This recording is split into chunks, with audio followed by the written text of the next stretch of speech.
Hey Russ, tell me, you're in the UK at the moment. What are you doing in the UK? Nice to speak to you once again. Yes, I am in the UK, but before I tell you why I'm in the UK, I Yeah. always dreamt in my life that the one thing I haven't done yet, and I don't know that I'll get to do it, but it has to do with this podcast is, it should be the 15th and final round. Never been involved in a 15-round fight. And, growing up, that's all we had was 15-round fights. Yeah, indeed, it was. Yeah. I kind of missed that. But yeah, I'm in the UK because Derek Chisora is fighting Saturday night, February 8th at the New Arena Co-op Live, I believe it's called. The New Arena. It is the Co-op Arena in Manchester. Yeah, that's right. Yeah. So I'm there against Otto Wallin, and just being around Derek is something truly, truly special. And I have a certain respect for him that I don't necessarily have for many others. And there's a special place in my heart as a man and as a fighter. And it's his 49th fight on Saturday, isn't it? 49th. I know in the presser they were pushing him on, what might the 50th be, and he said no, he's concentrating very firmly on the 49th, but he's clearly going to have a 50th. I think he's desperate for that gold Rolex watch from his promoter that he kept talking about the presser. Yeah. That's pretty impressive, right? 50 fights. Yeah.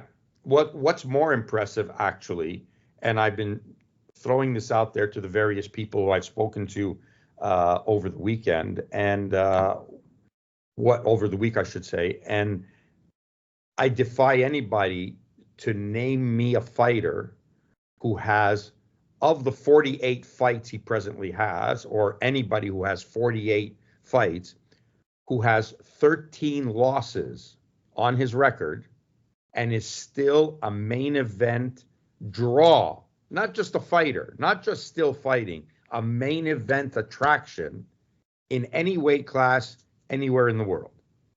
And I haven't found anybody. I'm not going to say, I'm the Bible on this, but I haven't thought about anybody, and nobody's come back to me with a name of being so relevant and being so part of a war that you're going to be in, win, lose, or draw, than Derek Chisora with 13 losses on his record and still a main event fighter because of what he delivers in the ring. And I think that's brutally important to fighters coming up today who are scared of losing their record, of having a loss on their record.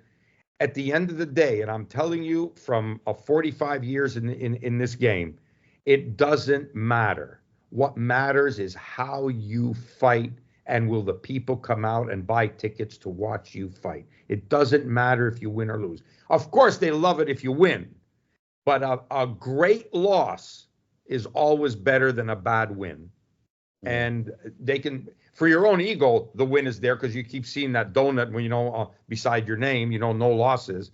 But for the draw, for the promoters, for TV, people want to see real. They want to see real people fighting, real people giving it their all. Now, don't misinterpret that into saying you should overmatch a fighter and take any fight you should get and get him killed. No, that's not what I'm saying. Derek has fought everybody. Yes, he has. But he has delivered in every fight he has had. And that's why 48 fights later, he is still relevant and still a main event fighter. Yeah, he said in the presser that, in fact, one of the face-to-face interviews they had between him and Wallin, that, I'm going to bring it to Wallin. It's going to be a fight. I really hope Wallin doesn't think it's a boxing match, because this will be a fight. And he does. He brings it every single fight that I've seen him in. Not being disrespectful, but that's hardly prophetic what he's saying. We know you're going to bring it. Everybody knows you're going to bring it. It's no surprise. And I don't care who he fights, he's going to bring it. And I don't know what Wallin's going to do. Although I have a belief that Wallin is going to use his skills, because that's what made him what he is. He did it against Tyson Fury. I think he brings that skill level to the ring. and I think he's going to use it. I think he may try to say, "Oh, okay, I'm not going to back down from this guy." But I think if he get nailed, he might change his plan and go back to boxing using the southpaw as an advantage. He might try to do that. But for Derek, I don't think there's any guesses on what he's going to bring. I'm definitely sure that Joey Gamache, who's his trainer, who's Volin's trainer, is a good friend of mine. I've known Joey since he was an amateur. I watched Joey box since he was an amateur. He's not stupid. He knows exactly what they've got to do. He knows exactly what's in front of him, and he knows exactly what his horse can do. And I think they're going to fight accordingly.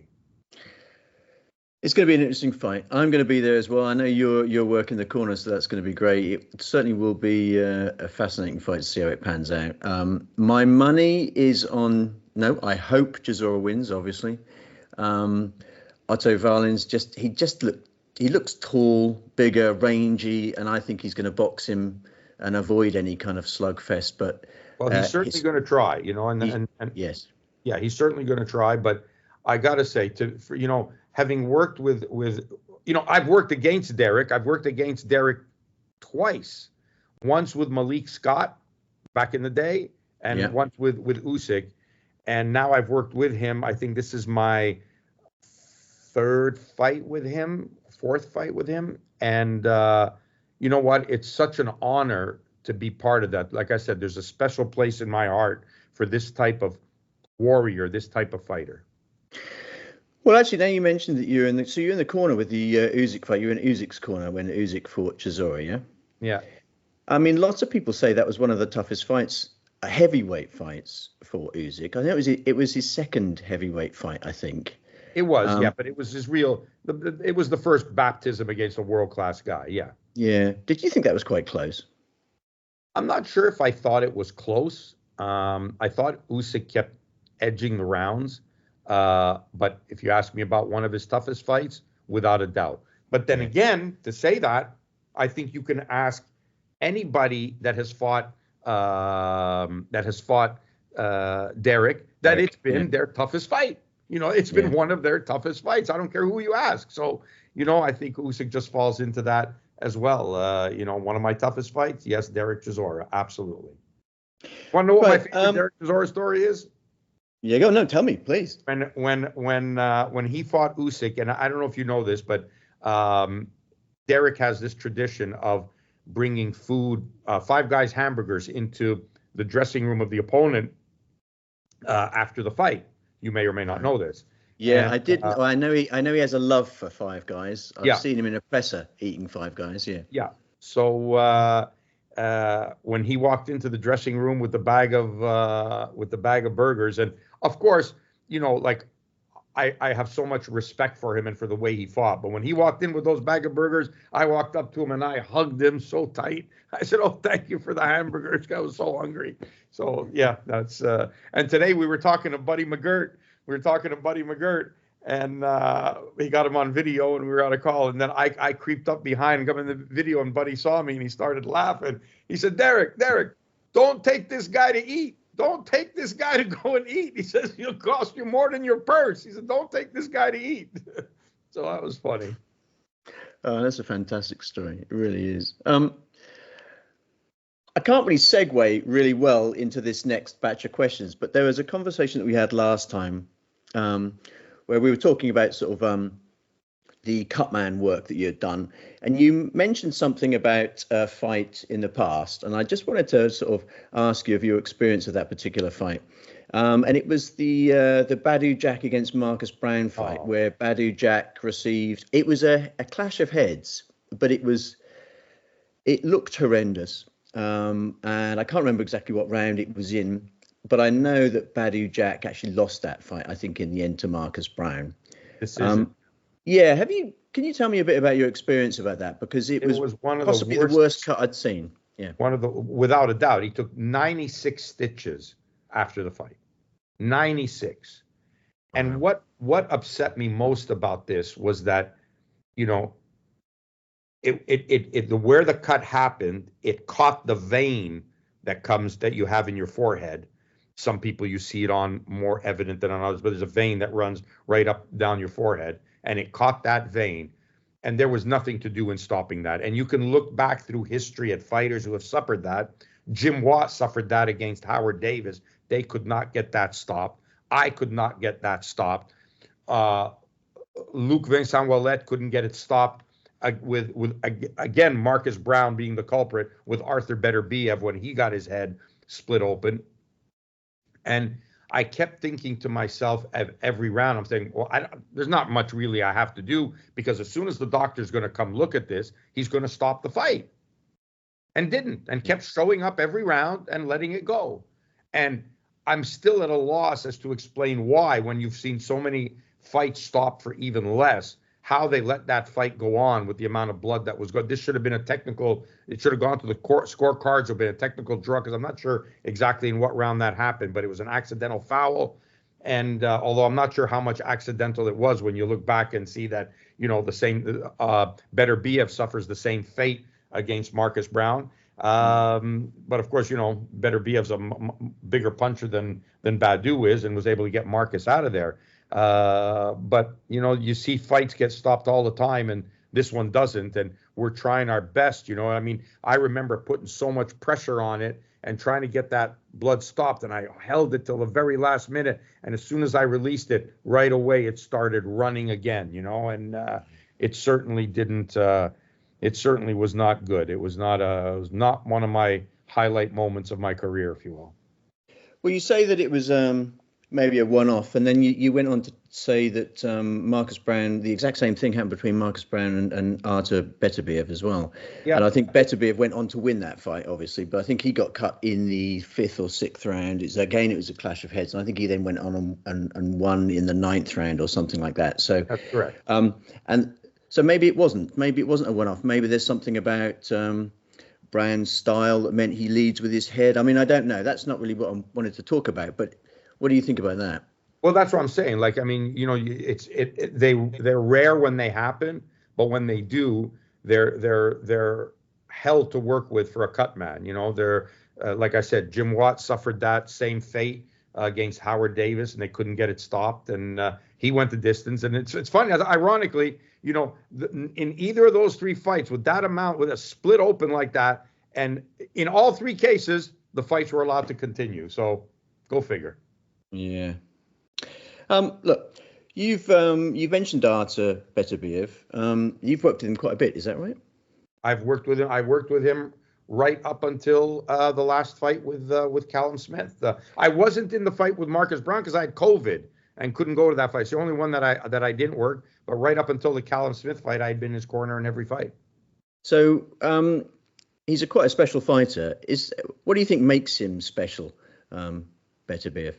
Listen, he's just one of those special beasts. He's like what made George Foreman special. Like that debilitating punching power certainly helps your case. But he's a very strong man, trains extremely, extremely hard. I mean, he does things that I've never seen fighters do before.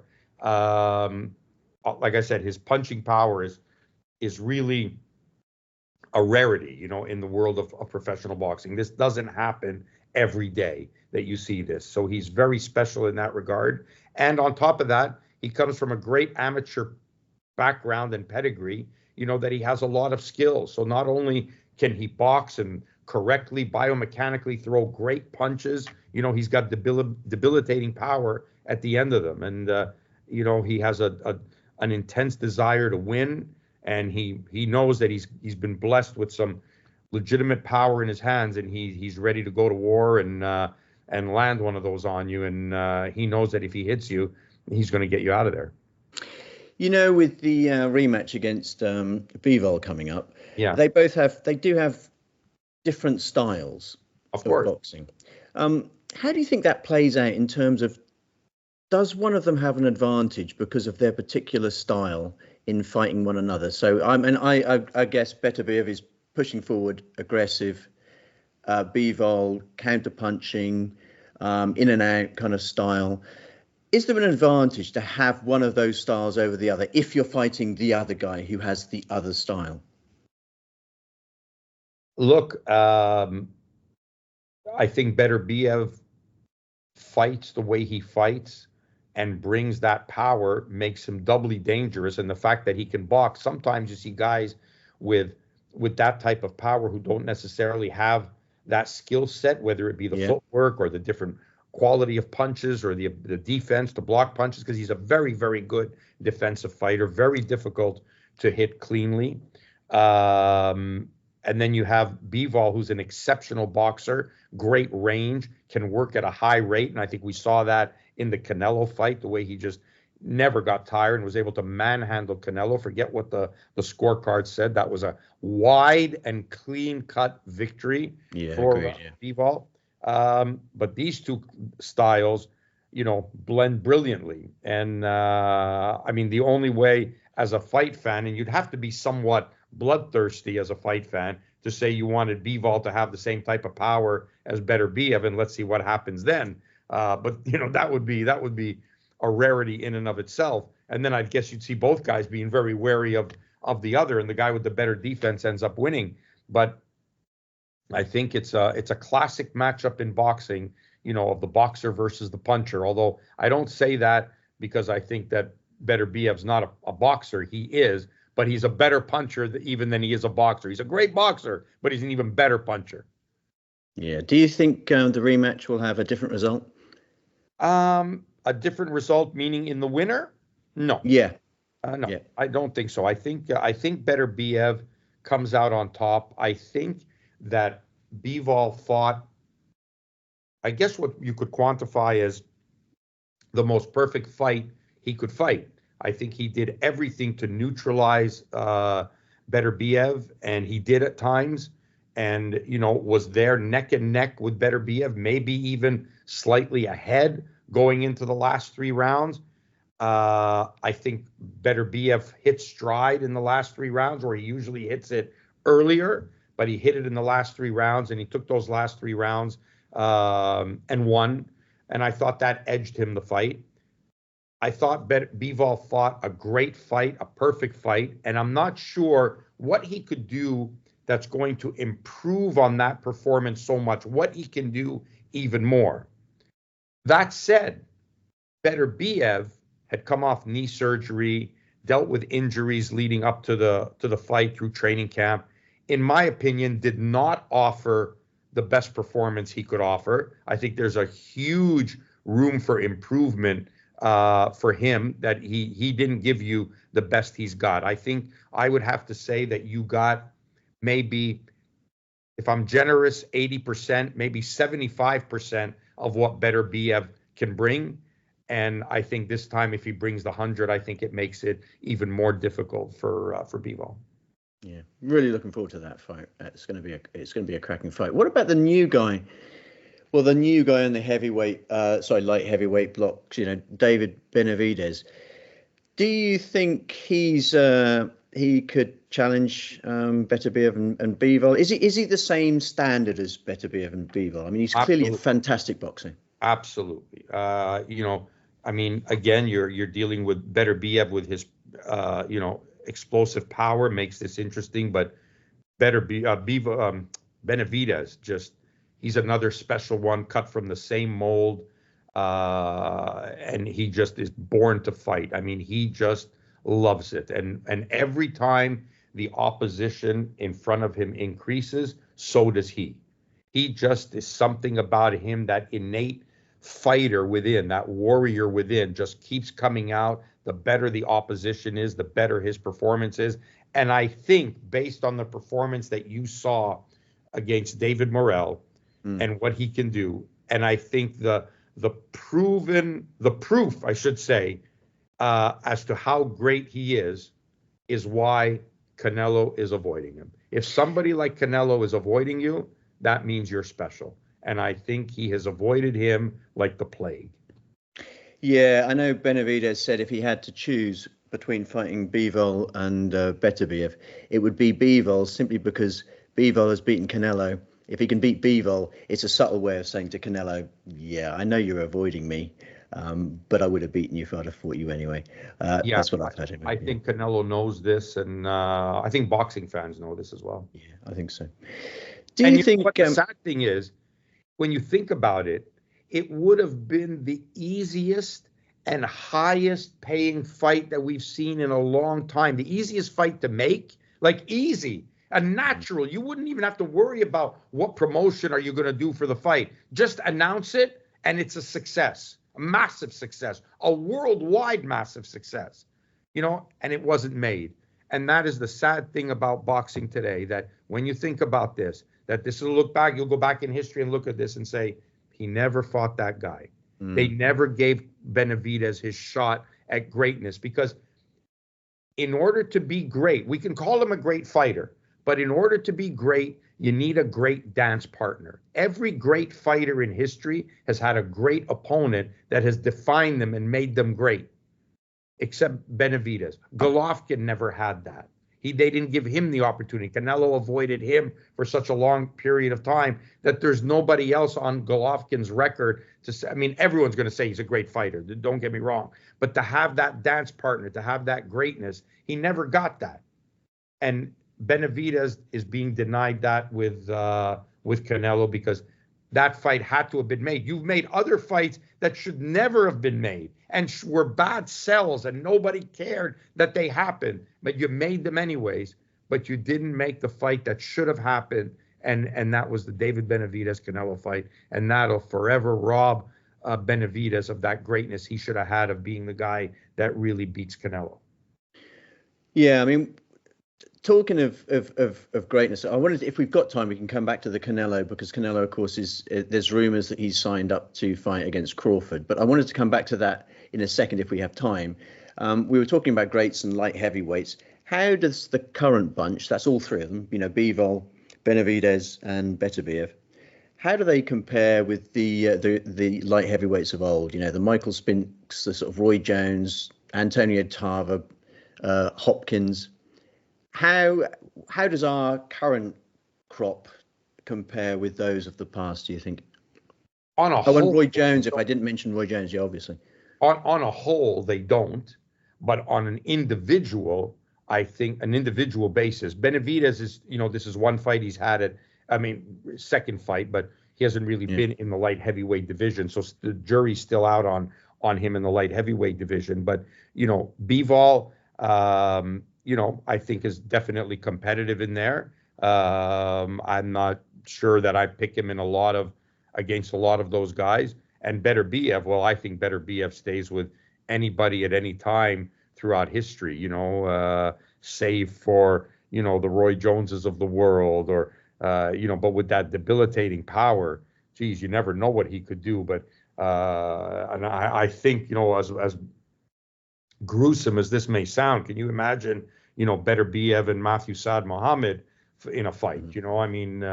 Would Matthew be able to recover from the onslaught that would come from Beterbiev and vice versa? But then again, one of the things that's sad and people don't realize is that, we've poisoned the sport a little bit with, the day before weigh-in, that when fighters are getting in the ring, they're no longer light heavyweights, for all intent and purposes, they're all cruiser, light heavyweights are cruiserweights, middleweights are light heavyweights, lightweights are junior middleweights or middleweights. Nobody's getting into the ring at their size anymore. So when you look at it today, you have to wonder, how big would Matthew Saad be if he was allowed to weigh in the day before? So it's difficult to say the body frame where these guys would be at, because you think maybe somebody like Matthew Saad Muhammad, might have fought at 168 instead of 175, and then he would have suffered to get down a little bit, and then had 48 hours to blow up again and be huge, a huge super middleweight. So you just don't know, and that's a little unfair and sad that in boxing we can't judge that properly by guys weighing in on the same day. So if you had to go, with all things considered the same, if you had to rank those that you've seen and experienced and worked with, the light heavyweights in order, what would your top three be as a matter of interest? Would it be Roy Jones at the top? Of all time? Of all time, yeah. Off the top of my head, without giving this all a whole bunch of thought, sure, and eliminating a common choice in Ezer Charles, because Ezer Charles became heavyweight champion, was never light heavyweight champion, but everybody said he should have been light heavyweight champion. but in no particular order, and I'll just go by date. You know, to me, my choices would be Archie Moore, Bob Foster, Roy Jones. Fantastic. Russ, I know we've got to wrap this up pretty sharpish. You did quickly beforehand mention Canelo avoiding fighting Benavidez. What do you honestly think about this Canelo Crawford fight? Supposedly going to happen at 168. I think it is definitely going to happen. Does Crawford have any chance at all? Well, it's funny you should say that. And if you give me a second here, let me see if I can quickly find this. And I hope I can. And I just saw this. Let me put this up on the screen. And I don't know how truthful this is, but I got this in today. Oh, no, I've not heard that. So I don't know. I don't know how much of it is truth, not truth. I don't know. I don't know. Canelo's reached the point where he can do what he wants. And at first I thought, nah, you can't put Crawford in. Crawford's too small, And then I started watching Canelo a little bit more, and you could see that it's not the Canelo that it used to be. The time is passing. There's a lot of mileage on that car. And I'm thinking, okay, Crawford, the one thing he can do, as proven by lots of guys who have moved up in weight, when they are so skilled, weight doesn't matter. It didn't matter when Roy moved up, from whether it be from super middle to light heavy, from light heavy to heavy. When he moved up, the smaller guy, he was still the winner. When Ray Leonard moved up, he was still the winner. When they came back down, they lost. But when they were moving up, the smaller guy was the winner, because there was such a massive skill set to them that weight wasn't a factor, didn't become a factor. And for all intent and purposes, when Sugar Ray Robinson should also have been the light heavyweight champion of the world, but the heat got him. It wasn't so much Joey Maxim. He collapsed from exhaustion because he was in with a bigger man. They weighed in on the same day, but the heat got to him that night. I mean, it got to the referee first. Imagine, the referee collapsed. They had to change the referee, and then because he collapsed first, because that's how hot it was. So, it's not. I started to think that weight didn't really matter here, and I know how talented and gifted Crawford is, and I know that whatever happens, he's going to give Canelo a run for his money, if not beat him altogether.